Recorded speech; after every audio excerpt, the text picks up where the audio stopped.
पाकिस्तान की राष्ट्रीय विमानन सेवा पीआईए बंद होने की कगार पर पहुंच गई है। पाकिस्तान इंटरनेशनल एयरलाइंस पीआईए पर इतना कर्ज हो गया है कि उसे अपनी 31 में से 14 अंतर्राष्ट्रीय उड़ानें बंद करनी पड़ी हैं।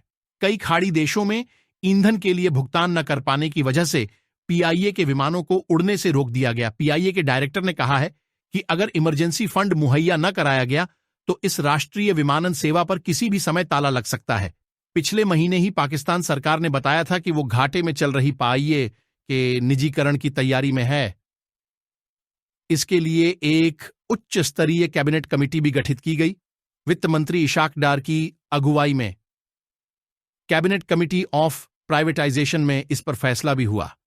इसी साल की शुरुआत में पाकिस्तान ने इस्लामाबाद सहित अपने 3 बड़े हवाई अड्डों का संचालन भी आउटसोर्स यानी किसी और कंपनी को सौंपने का निर्णय लिया था।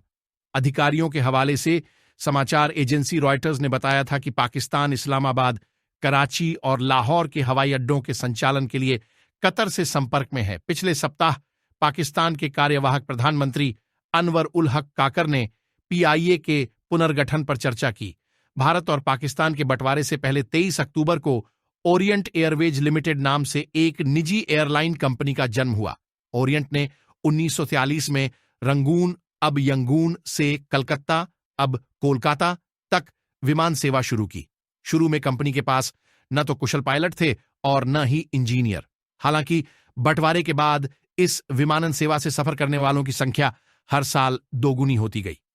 ओरिएंट पूरी तरह से निजी कंपनी थी, इसलिए संसाधनों और पूंजी की कमी से जूझती रही। हालांकि साल 1961 आते आते पाकिस्तान सरकार ने राष्ट्रीय विमानन कंपनी के गठन का निर्णय लिया और ओरिएंट को इसमें शामिल होने के लिए कहा।